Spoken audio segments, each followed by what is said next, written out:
The Tauron Strikes released of the old piece all require the same process of charging up in order to be used. This relies not only on their own charging mechanic, but also the mechanics behind convergence orbs, often called focus orbs. This mechanic is very poorly documented, and not because no one thought to write it down. What is actually going on, and how can you use that? I'm TheKengineer, let's solve a practical problem.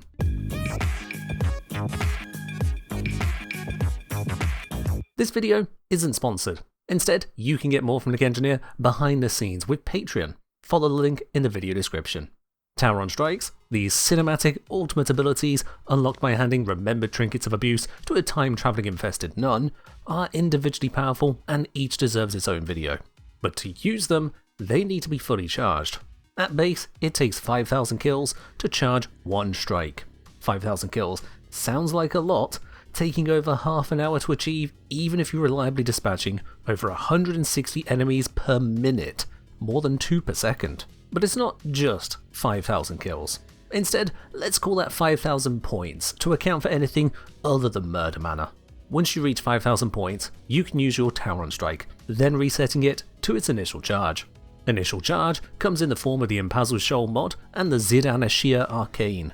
The Arcane provides a flat 18% initial charge at max rank, while Impazu Shoal provides 14 to 22% initial charge based on the other mods equipped to your Tectolist artifact.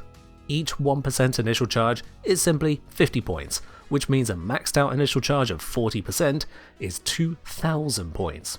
Every time you start a mission or use a Tauron Strike, you'll reset back to this initial charge. Due to a bug, on starting a mission, you may need to pop into Operator or Drifter to initialize the initial charge, especially if you joined after the mission started. Not doing so will prevent you gaining Tauron Strike charge and may prevent you seeing focus orbs throughout the mission. Due to a separate bug, the initial charge from the secondary effect of Impazu Shoal doesn't always activate on mission start. This means up to 500 lower initial charge, or 10% of a full charge. After using your Tauron Strike for the first time, or entering missions without a loading screen like going from Cetus into the plains, the full initial charge should be there for you. Beyond initial charge, you need convergence orbs and kills. As I mentioned, each kill is worth 1 point on its own. A convergence orb is worth a full 1,000 points, as well as increasing all kills to 5 points for the next 45 seconds. It doesn't matter if you get the kill, or someone else within your affinity range does. Likewise, it doesn't matter what is killed, whether that's a Butcher, an Eximus, a turret, or even a Kondrok. All kills are equal for the strike. Unlike initial charge, which is a fixed value, the amount of points you gain from orbs and kills is modified by the number of lenses of any type you have equipped to 7 key pieces of equipment. These are your Warframe, your Amp, your primary, secondary and melee weapons, your heavy weapon, so long as it is on your gear wheel, and finally your K-Drive, so long as it's on your gear wheel in a K-Drive eligible mission. Arcwing, Arc Gun, Arc Melee, Necromech and Necrogun all seemingly have no effect anywhere. Each lens is a 10% bonus to charge gain, additive with each other. That's a maximum of 60% gain in most missions, 70% in K-Drive allowed missions. In most missions then, a 40% initial charge, bugs aside, and a 60% bonus to the Convergence Orb effect will give you a total of 72% charge on the first orb, no kills needed. However, you'll still be 28% shy of a Tauron Strike, requiring 1,400 additional points. Even if you did your absolute best during the 45 seconds of the Convergence Orb, you'd be hard pressed to manage the 175 kills to fully charge it right there and then. But then, 1 minute later, when the next Convergence Orb spawns, and you most assuredly will not have hit full yet, you would gain another 32% charge. You're now fully charged, even if you never got a kill yourself the entire time. What we have here is one of the most fiddly and build-defining things in gaming, a reliable breakpoint. Let's tease apart the various configurations and look at how you can manipulate this. With 6 lenses giving 32% charge every single orb, while kills add on a tiny amount in comparison, our initial charge is by far the biggest build factor. With a 36% initial charge, you will always fully charge your Tauron Strike in 2 focus orbs, unless you have those mission start bugs I mentioned. With 34%, you would need to accrue the final 2%, merely 100 points, through kills along the way. Under the effects of an orb and 6 lenses, that's just 13 kills. The lowest it should go when using only the initial charge mod and arcane maxed out is 32%. With that initial charge, you still only need 25 kills across the 2 focus orbs you're picking up. No problem at all. Dropping down to just the arcane or just the mod will add sizable demand. With just the arcane, you'd need 113 orb boosted kills. With just the mod, you need 88 to 138 boosted kills. Initial charge is also substantially better than trading out for a charge rate boost. If you choose to use the plus 9% Tauron Strike charge rate of the arcane Zidane Sec Heal, plus a fully stacked Invazu Shoal, you'd still need to get 62 kills during 2 Convergence Orbs, or as much as 192 boosted kills if you skip the initial charge entirely. This versus 0 to 25 kills with the better mod and arcane combo. With kills outside of the boost being almost negligible too, it's clear that the charge rate bonus on Zidane's Heal isn't doing a lot for you. Should you be running fewer than 6 lenses, these breakpoints shift against you. With a 5 lens loadout, say you haven't unlocked heavy weapons, a full 40% initial charge is needed to lock in a focus strike every 2 orbs. For each 2% less you have in initial charge, you'd need 13.3 additional kills during the orb timer for a 2 orb charge. If you drop again to 4 or fewer lenses, initial charge and orbs alone simply cannot carry you to a 2 orb activation. With a 4 lens setup and a max initial charge, you're 29 boosted kills shy.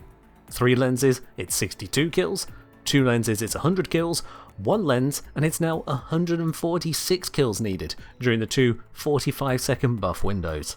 In an enemy-rich environment, that's still plenty doable, but we're talking the kill rate needed to maintain a Steel Path survival mission.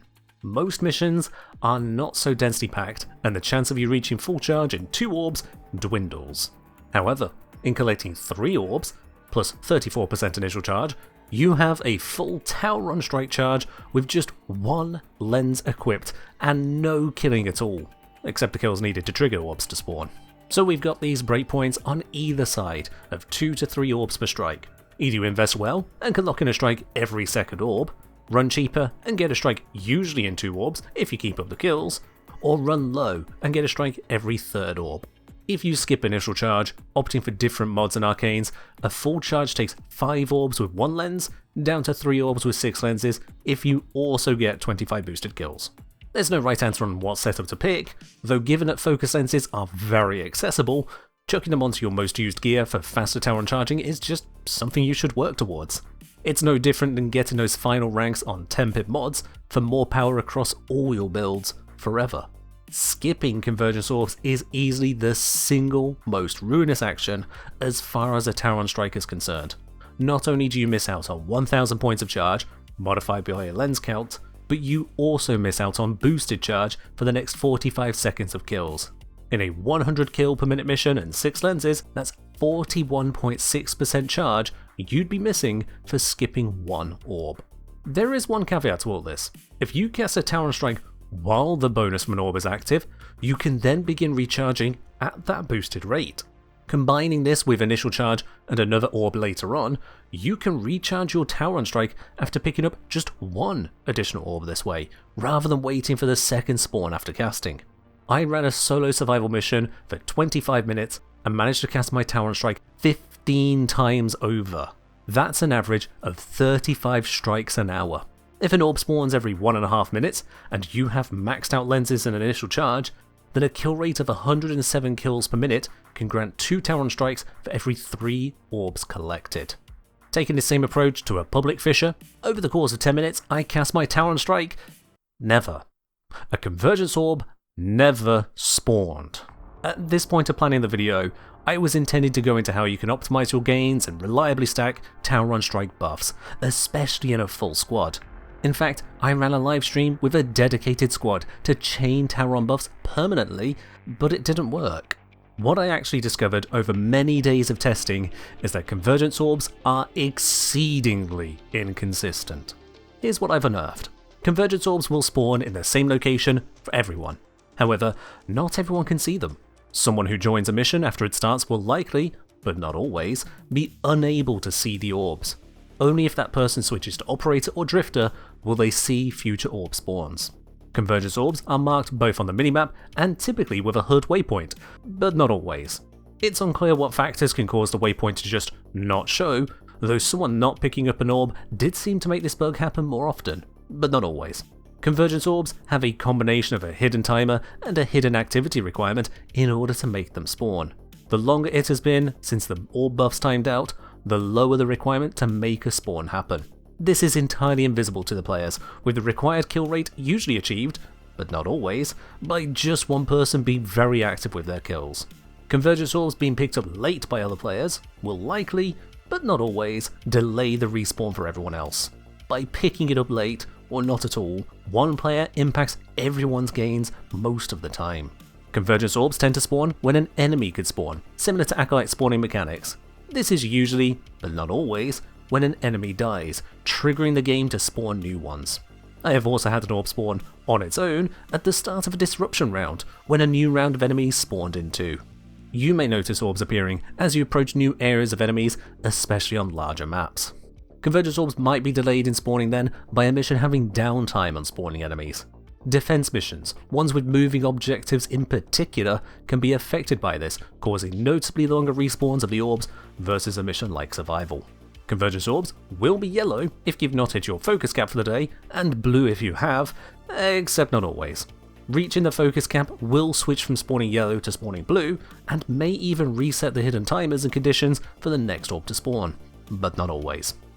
And perhaps most perplexing of all, the respawn time on Convergence orbs, after everyone's grabbed it, is higher in 3 and 4 man squads compared to 2-man or solo missions, but not always.